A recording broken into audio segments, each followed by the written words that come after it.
안녕하세요. 오늘 들려드릴 이야기는 부모 자식 간의 애증과 뒤늦은 회한이 얽힌 드라마 같은 사연입니다. 가난한 시절 부모님 곁을 떠난 아들이 부모가 부자가 되었다는 소식을 듣고 찾아오지만 부모는 아들을 싸늘하게 대했습니다. 그들에게는 어떤 사연이 있었는지 들어보겠습니다. 저와 아내는 평생을 힘들게 일하며 살아왔습니다. 농사만으로는 먹고 살기 어려웠지요.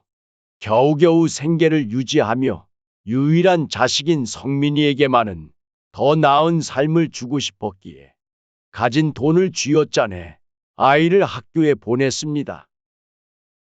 학비를 감당하느라 새벽부터 늦은 밤까지 일했지만 성민이만큼은 배불리 먹이고 공부도 시키려고 애썼습니다. 농사만으로는 생계를 유지하기도 벅찼고 아내와 저는 새벽부터 저녁 늦게까지 일해야 겨우 먹고 살 수 있었습니다.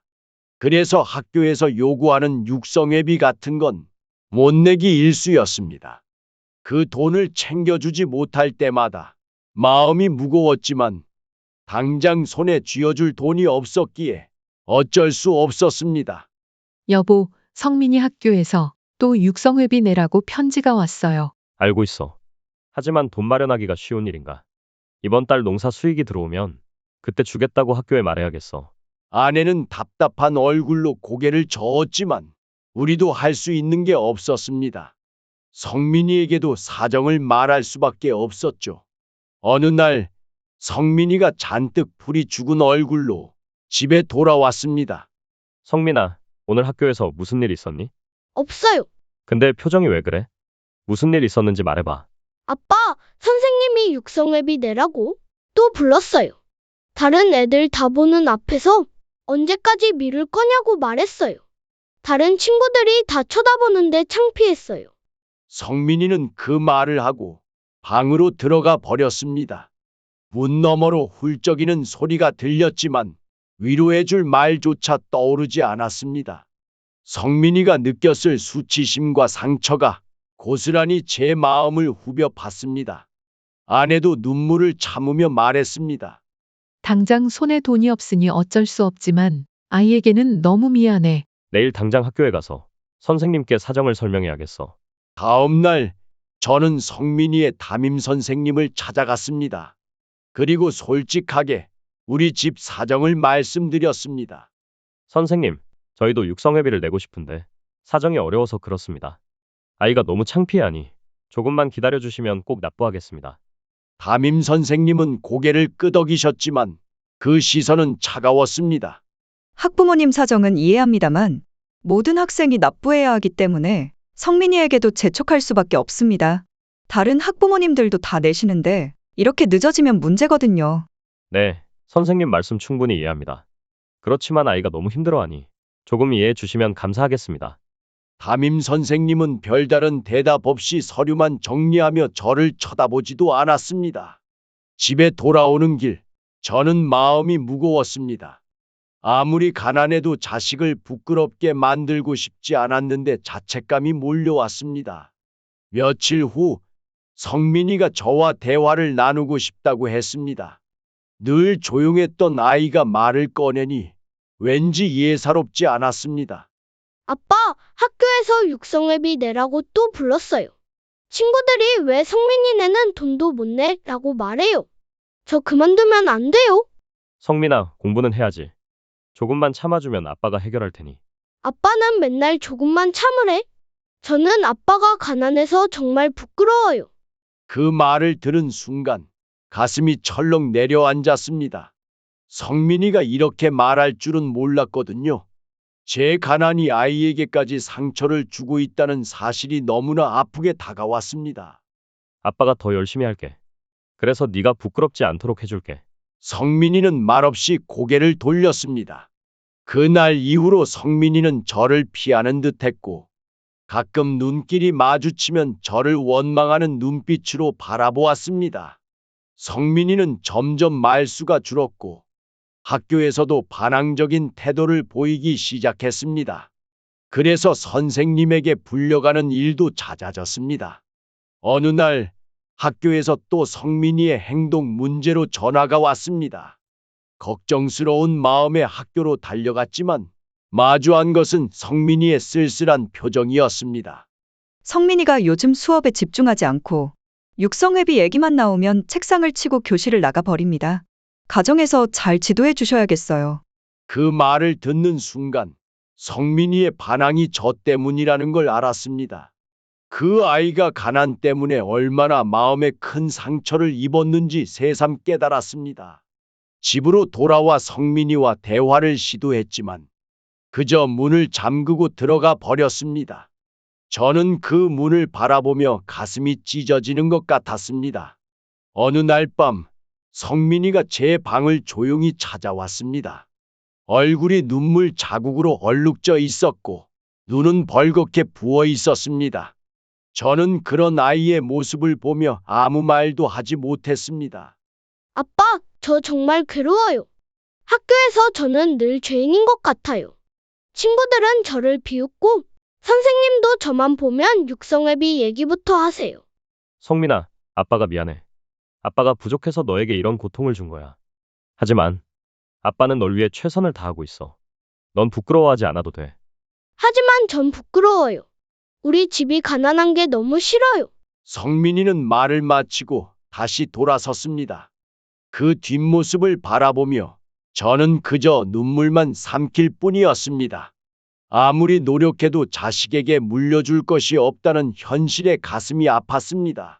몇 달이 지나 돈이 생겨 저는 아들의 육성회비부터 납부했습니다.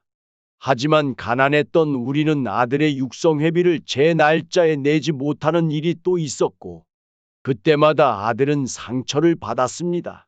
성민이는 커가면서 성실하고 똑똑한 아이로 자랐습니다. 하지만 언제부턴가 집안 사정이 부끄러웠는지 우리를 피하기 시작했습니다.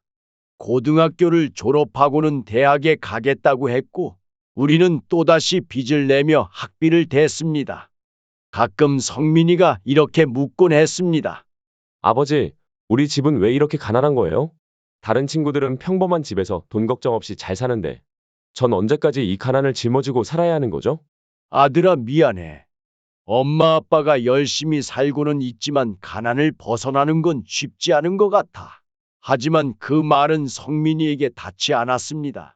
그저 먼 미래를 바라보는 저와는 다르게 성민이는 지금 이 순간의 불만과 가난을 원망하는 듯했죠. 어려운 가정 형편 속에서도 제 아내와 저는 하나뿐인 아들 성민이를 키우며 그 아이가 더 나은 삶을 살기를 바라며 살았습니다. 비록 육성회비조차 내기 힘들었고 매번 학교로 불려가 사정하는 일이 잦았지만 성민이만큼은 훌륭한 사람으로 키우고 싶었습니다. 시간이 흘러 성민이는 대학에 입학하고 졸업까지 마쳤습니다.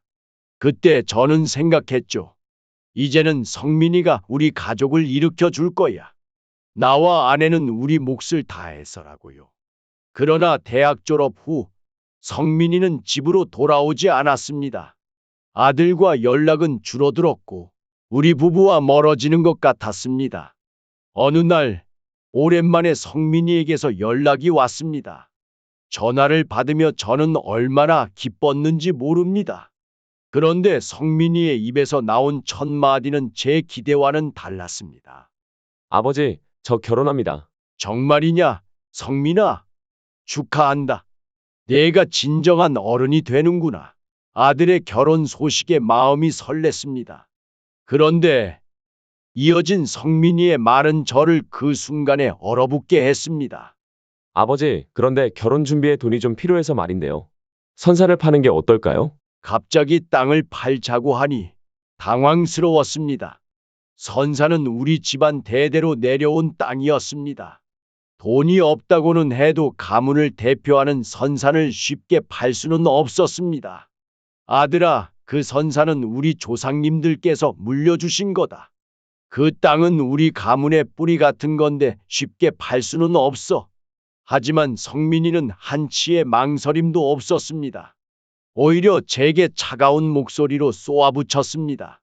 아버지가 그러니까 평생 가난하게 사는 거예요. 선산을 팔면 모두가 더 나은 삶을 살 수 있는데 왜 고집하세요? 가난한 부모로서 아들에게 부끄러운 존재가 된 듯한 기분이 들었습니다. 그날 밤 저는 깊이 생각했습니다. 아들의 행복을 위해서라면 정말로 선산을 팔아야 할까? 그런 생각이 들다가도 안 된다는 생각이 들었습니다. 아내와 함께 이 문제를 두고 대화를 나눴습니다. 여보, 우리도 이제 나이 들었으니 성민이에게 뭔가를 해줘야 하지 않겠어요? 결혼은 인생에서 가장 중요한 일이잖아요. 나도 성민이가 행복해지길 바래. 하지만 그 땅을 파는 건 우리 가문을 저버리는 일이야. 아무리 우리가 가난하다 해도 조상님들이 지켜오신 땅을 팔 수는 없어. 아내도 고민에 잠겼지만 제 결정을 존중해 주었습니다. 성민이에게 어떻게 설명할 수 있을까 하는 생각에 잠겼습니다. 며칠 후 성민이가 집에 찾아왔습니다. 차가운 표정으로 저를 바라보는 아들을 보니 마음이 무겁게 내려앉았습니다. 아버지, 제가 말씀드렸죠. 이 땅을 팔아서 결혼 준비를 도와달라고요. 다른 부모님들은 자식 결혼할 때 아낌없이 도와주신다는데 아버지는 왜 그렇게 고집이세요? 성민아, 이 땅은 그냥 땅이 아니라 조상님들이 우리에게 물려주신 유산이야. 너에게 뭔가를 주지 못해 미안하지만 이 땅은 팔 수 없어. 그러자 성민이의 표정이 점점 더 차가워졌습니다. 아버지가 그 땅을 지키면서 얻은 게 뭐예요? 평생 가난하게 살고 결국 남는 건 아무것도 없잖아요. 아버지가 끝까지 고집 부리신다면 전 더 이상 이런 집안의 발목을 잡히고 싶지 않아요. 그렇게 말하고 성민이는 돌아섰습니다. 문을 쾅 닫으며 나가는 아들의 뒷모습을 보며 저는 속이 타들어가는 기분이었습니다. 사랑하는 자식에게마저 외면당한 기분이 이토록 쓰라릴 줄은 몰랐습니다. 어느 날 저는 성민이가 결혼한다는 소식을 다른 사람을 통해 듣게 되었습니다. 아들은 우리 부부를 초대하지 않았고 지인들의 얘기로만 아들 결혼 소식을 들을 수 있었습니다. 마음이 무너졌지만 아들의 행복을 빌어주고 싶었습니다. 결혼식 날 아내와 저는 아무 말 없이 집에서 조용히 있었습니다. 아들의 결혼식에 가지 못한 허전함과 외로움이 가슴을 파고들었습니다. 여보, 우리가 잘못한 걸까요? 가난해서 자식에게 외면받는다는 게 너무 슬퍼요. 우리는 최선을 다해 살았고 그 아이를 위해 모든 걸 바쳤는데 이렇게 아들이 돌아서 버리니 참 마음 아프구려. 아내도 눈물을 흘리며 고개를 떨궜습니다. 가난이 우리에게 무거운 죄가 되어 돌아오는구나. 그런 생각이 들었습니다. 그 후 몇 년이 흘렀습니다. 성민이와는 전혀 연락이 닿지 않았고 우리 부부는 아들이 없는 것처럼 살았습니다. 그러던 어느 날 전화가 울렸습니다. 성민이었습니다. 아버지, 잘 지내세요? 오랜만에 듣는 아들의 목소리였지만 마냥 반갑지만은 않았습니다. 그래, 성민아, 무슨 일로 전화했니? 아버지, 선산 쪽에 도로가 뚫린다는 얘기 들으셨어요? 응, 그 땅 근처에 도로가 난다더라. 왜 그러니? 성민이는 잠시 머뭇거리더니 본론을 꺼냈습니다. 아버지, 그럼 이제 그 땅 값이 오르겠네요. 그럼 그 땅을 팔아서 저를 좀 도와주시면 안 될까요?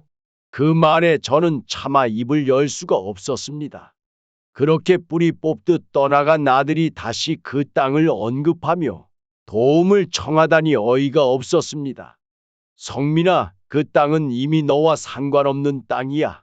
내가 이 집을 떠난 그날 우리와의 인연은 끝낸 거 아니니? 아버지, 제가 그때는 좀 철이 없었나 봐요. 이번에는 정말 진지하게 부탁드리는 거예요. 다시 생각해 보시면 안 될까요? 성민아, 부모는 말이다.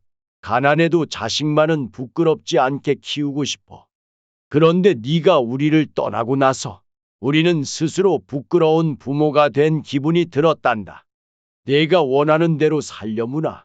이 땅은 내가 아닌 우리 가문의 것이니까. 아들은 더 이상 아무 말도 하지 않고 전화를 끊었습니다. 저는 그 자리에 멍하니 앉아 있었고 아내도 조용히 눈물을 훔치고 있었습니다. 세월이 흘러 저희도 나이가 들어갔습니다. 평범한 노부부가 되어 살던 어느 날이었습니다. 동네 사람들이 수군대며 선산 쪽에 도로가 뚫린다는 소문을 전해왔습니다. 산골에 왜 도로가 뚫려? 처음에는 의아했습니다. 그런데 소문이 현실이 되어 대규모 개발이 시작된다는 뉴스까지 보게 되었죠. 선산 쪽 일대의 도로가 개설되면서 땅값이 폭등했습니다. 그저 가난하게 살던 우리 집안의 땅이 하루아침에 값어치가 뛰어올랐고 꿈 같은 일이 일어났습니다. 남들이 들으면 기적 같은 이야기겠죠. 처음엔 실감이 나지 않았습니다. 우리 같은 사람이 갑자기 부자가 된다는 게 어딘가 어색하고 두려운 기분이 들기도 했습니다. 그 땅이 팔리고 우리 부부는 생각지도 못한 목돈을 손에 쥐게 되었습니다. 꿈인지 현실인지 몰라 아내와 저는 멍하니 소주잔을 마주치며 서로를 바라봤습니다. 여보, 이게 무슨 일이야? 평생 가난하게 살던 우리가 갑자기 큰 돈을 갖게 되다니. 그러게요, 여보. 이제는 우리도 편하게 살 수 있겠네요. 아내의 말처럼 이 돈 덕분에 남들처럼 여유로운 삶을 누릴 수 있었습니다. 둘이 함께 작은 소원을 이루며 살아가기로 했죠. 우리 부부는 여유로운 둘만의 삶을 살겠노라 다짐했습니다. 하지만 마음 한구석에서는 성민이에 대한 미련이 남아 있었습니다. 아무리 멀어졌어도 성민이는 제가 사랑으로 키운 제 아들이니까요. 그때는 우리를 버리고 떠났지만 성민이에게도 이 돈으로 편안한 삶을 선물해주면 어떨까 생각하곤 했습니다. 하지만 그때마다 떠오르는 아들의 차가운 말투와 비정한 뒷모습이 마음을 냉정하게 만들었지요. 아내와는 가끔 이 이야기를 나누기도 했습니다. 여보, 그래도 성민이는 우리 하나뿐인 아들인데, 혹시 지금이라도 우리가 먼저 연락해보면 어떨까요? 당신의 마음은 이해하지만 성민이가 돌아올 마음이 있었다면 벌써 왔겠지. 이젠 우리도 마음 접고 삽시다. 그렇게 서로의 속내를 털어놓으면서도 우리는 서로를 위로하며 하루하루를 보냈습니다. 아들과의 인연이 여기서 끝나야 하는가? 운명이라는 것에 한탄하면서도 이제는 둘만의 삶을 꾸려나가기로 마음먹었습니다. 우리 부부는 아들과 연락하지 않은 채로 조용히 지내고 있었습니다. 이따금 성민이에 대한 이야기가 화제로 떠올라도 우리는 애써 외면하고 넘겼습니다. 이 모든 게 우리 가족의 운명이려니 하면서 서로에게 더욱 의지하며 지냈습니다. 그러던 어느 날 불현듯 전화가 울렸습니다. 무심코 전화를 받은 저는 그 순간 귀를 의심할 수밖에 없었습니다. 아버지, 저 성민이에요. 오랜만에 듣는 성민이의 목소리였습니다. 혼란스러움에 잠시 말을 잇지 못하자 성민이가 말을 이어갔습니다. 아버지, 잘 지내셨어요? 오랜 시간 연락을 끊었던 아들이 이제 와서 무슨 말을 하려는지 궁금했습니다. 그러나 한편으로는 아들을 다시 만났다는 사실에 마음 한구석이 따뜻해지는 것 같기도 했습니다. 그래, 성민아, 결혼하고는 잘 살고 있니? 예. 그런데, 아버지, 그 선산 쪽에 도로가 뚫려서 땅값이 많이 올랐다던데요? 그 순간 모든 상황이 명확해졌습니다. 아들이 연락을 해온 이유는 우리 부부에게 목돈이 생겼다는 얘기를 들었기 때문입니다. 저는 씁쓸한 마음을 숨길 수가 없었습니다. 하지만 저는 아들 앞에서 감정을 드러내지 않았습니다. 차분히 그에게 물어봤습니다. 그래, 이제 와서 왜 그 땅에 대해 묻는 거니? 아버지, 저도 후회하고 있어요. 그때는 철이 없어서 잘 몰랐어요. 죄송해요. 저를 아들이라고 생각한다면 한 번만 도와주세요. 그 돈이 있다면 저도 다시 시작할 수 있을 것 같아요. 순간 머리가 하얘졌습니다. 이제 와서 다시 시작하고 싶다는 아들의 말이 진심일까요? 아니면 그저 돈이 필요할 뿐일까요? 성민아, 미안하다만 그 돈은 내가 아닌 우리 부부를 위해 사용하기로 했다. 내가 우리를 떠난 그날부터 우리는 너에 대한 기대를 버렸다. 그러니 너도 우리에게 아무 기대하지 말아라. 아버지, 너무하신 거 아니에요? 어쩌면 끝까지 이렇게 냉정하실 수 있어요? 성민이의 울분 섞인 목소리가 들렸지만 저는 흔들리지 않았습니다. 너는 우리에게 너무 큰 상처를 남기고 갔어. 그 상처가 아물기도 전에 너는 다시 상처를 주는구나. 그만 끊거라. 그렇게 전화를 끊은 후 아내와 함께 잠시 침묵에 빠져 있었습니다. 여보, 당신 정말 잘했어요. 이제는 우리 둘만을 위해 살아요. 아들과의 인연이 여기서 완전히 끊어졌다는 사실을 받아들이기까지 시간이 걸리겠지만, 이제는 그렇게 살아가야 한다는 것을 깨달았습니다. 그러던 어느 날이었습니다. 집 문을 두드리는 소리가 들렸고, 저는 문을 열고 깜짝 놀랐습니다. 그곳에는 한껏 멀끔하게 차려입은 성민이가 서 있었습니다. 그 사이 얼굴도 조금 불어나고 어딘가 여유 있어 보이기까지 했습니다. 오랜만입니다. 아버지 어머니. 잘 지내셨어요? 집까지 어떻게 왔니? 우리를 떠난 지가 몇 년인데 이제 와서 무슨 일이야? 어머니, 저도 다 압니다. 아버지 부자 되셨다면서요? 그동안 저를 나 몰라라 하시더니 잘 살고 계셨네요. 내가 무슨 낯짝으로 여기 와서 그런 말을 하냐? 내가 우리를 버린 게 몇 년인데. 버리다뇨? 부모님도 저한테 신경 안 쓰셨잖아요. 저 혼자 나가서 고생했는데 저도 재산을 받을 권리가 있는 거 아닌가요? 우리가 널 얼마나 찾았는 줄 아니? 아버지랑 나랑 너를 얼마나 기다렸는 줄 알아? 그런데 이제 와서 재산을 요구하니? 그런 감상적인 이야기 그만하시죠. 저도 가난으로 힘들게 살았으니 보상받을 자격이 있어요. 보상? 내가 무슨 보상을 받을 자격이 있냐? 너 스스로 집을 나갔고 우리가 아무리 찾아도 내가 연락을 끊었잖아. 내가 한 번이라도 우리를 부모로 대우해 준 적 있냐? 저도 힘들었어요. 부모님도 도와주지 않았잖아요. 그런데 아버지가 부자가 됐다는 얘기가 들리더라고요. 저도 제 몫을 가져갈 권리가 있는 거 아닌가요? 우리는 내가 없을 때도 내가 행복하기를 바랐어. 돈이 널 행복하게 해줄 거라고 생각하니? 행복. 저는 그런 헛된 감정에 매달리지 않아요. 단지 내가 이 집안의 자식으로서 받을 것을 받고 싶을 뿐입니다. 내가 우리를 찾은 이유가 돈이라는 사실이 가슴이 아프구나. 부모가 자식에게 주는 건 당연한 일이라고 하잖아요. 어차피 주실 건데 지금 주세요. 너 어렸을 때 우리가 너에게 얼마나 많은 사랑을 줬는데. 사랑. 그때 주셨던 게 사랑이었나요? 저는 가난을 주셨다고 생각하는데요. 자식에게 재산을 주는 건 당연한 겁니다. 그걸 지금 하시면 되는 겁니다. 정말 참담하구나. 우리가 너에게 줄 건 더 이상 없단다. 그 돈은 우리의 노후를 위해 사용할 거야. 그러니까 줄 생각이 없다 이거군요. 그럼 저도 이제부터 어머니 아버지를 가족으로 생각하지 않겠습니다. 나중에라도 후회하셔도 절 원망하지 마세요. 우리가 후회를 하든 말든 알아서 할 테니 우리 집에서 나가라. 그렇게 성민이는 우리의 삶에서 두 번째로 떠나갔습니다. 하지만 이번에는 우리가 아들을 보내기로 결심한 이별이었죠. 오늘 사연은 오랜만에 부모님을 찾아온 아들에 대한 이야기였습니다. 가난했던 부모를 떠나며 모든 인연을 끊었던 아들이 뒤늦게 부모님이 재산을 갖게 됐다는 소식을 듣고 돌아왔는데요. 부모님께 다시 손을 내밀며 과거를 후회하는 듯한 모습을 보였지만 그 앞에서 부모님의 마음은 이미 차갑게 닫혀 있었습니다. 부모님을 부끄러워하며 떠났던 그가 이제는 돌아왔지만 그동안 쌓였던 상처를 지우기엔 이미 너무 많은 시간이 흘렀습니다. 돈 때문에 멀어진 가족 간의 애정이 결국 회복되지 못한 오늘의 이야기. 많은 분들에게도 다양한 감정을 불러일으키지 않았을까 싶습니다.